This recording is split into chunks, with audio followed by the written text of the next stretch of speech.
I'm just stunned how much of a content platform LinkedIn has become, because for a lot of us here, LinkedIn was a utility for recruiting and just reaching out to people.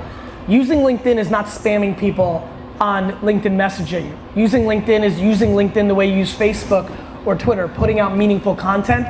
It finds itself to the right people in that world. LinkedIn organic content. I'm telling you, everyone, you will be blown away. You could have no followers, you cannot even have a LinkedIn account. And you can create one, post your first post of three, let me give you a good one. You're in the mood, you're a good writer. 21 things to think about in 2021 when designing your website. That's what you title it, you write it. You'd be shocked how many leads come from things like that. But you gotta stay with it. It's like working out. The first exercise is not gonna get it done. Keep chipping away at it. LinkedIn's real good for me because I'm a businessman. It's a business environment. And so I think LinkedIn's an incredibly interesting place for deeper, longer form content around business. Because when you're in LinkedIn and you're in your Tinder moment of business, you're in that mindset. You're in your ambitious, you're in your what you do for a living, you're in your business mindset. You're in a very different mindset when you're on Instagram. And so what I think I'm doing very well, that is very subtle, is I create content for the mindset and the psychographic nature of what's happening in there, not the demographic nature. And let me expand on that. All of us in this room are the same fucking person. We're us. But when we go into 6 different apps, our brain's chemicals are different. Instagram's escapism for a lot of people. They're, checking out attractive people, they're looking for a laugh, they're keeping up with culture. That, you're not acting this, your brain is not in the same place on Instagram and LinkedIn. Of course. I make content for that reality. Where can you get the most awareness? For the least, LinkedIn. It's really uncomfortable. Now for you, you're so specific that I would actually spend the ad money to target people in the art business. And all of you can do that. The ads are a little more expensive on LinkedIn, but they're stunningly targeted. What I like is you've already figured out what works. Some of us don't know yet. Now you turn those testimonials into creative, but find a way to make the testimonial feel less like an infomercial at night. So you have to be, I'll give you a great example. I'm gonna give you this one, I think this would kill. Get 5 of them, 3 of them, in literally radical candor. Email them and be like, hey, we're about to do some LinkedIn content, but instead of asking you to do a video for me, testimonial, I'd like to invite you and 4 of my other high quality clients to dinner. I wanna buy you a nice dinner, we're gonna have some nice bottles of wine, and we're gonna talk about the art industry as a whole, and I'm gonna film it and then do chop ups and then put it on LinkedIn, right? Then as the hostess, you'll talk about macro, but you'll find ways to integrate things about your business, which inevitably will lead to some great quote. Johnny says, fuck yeah, we used to fuck that up before you. Yeah. Got it? Yeah. What is the biggest mistake people make on LinkedIn? Underestimating it.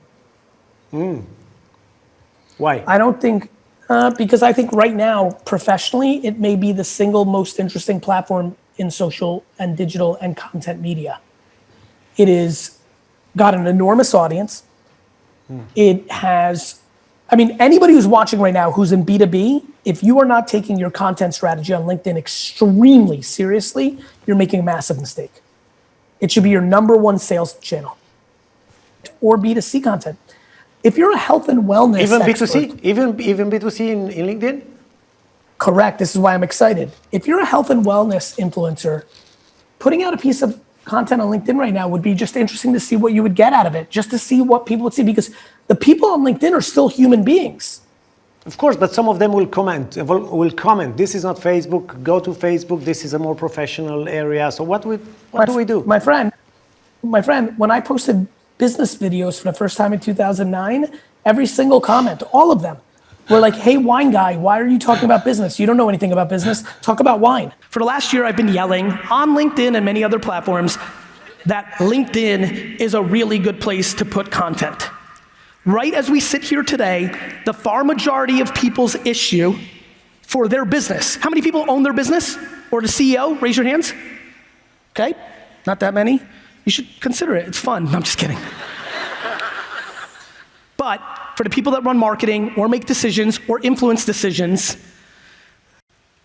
LinkedIn over the last 6 months to a year, and I don't know when this algorithm changes and when the supply and demand of attention and content changes, which is what happens to all these platforms. My favorite place for the last 4 years, Instagram is going through it right now. For all the biggest content producers, especially personalities, the organic decline has just started. It's about to get nasty. A lot of influencers are gonna get a job. Anyway, LinkedIn right now is going through a Facebook 2012 moment.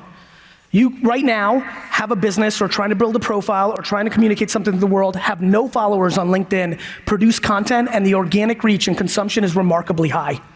It will go away, they always do. It went away on MySpace, it went away on Facebook, it goes away everywhere. It's supply and demand of attention. So, one thing I definitely wanted to get across before I got off here, content, communication, not your personal brand. Think of it a different way. Your reputation, it matters.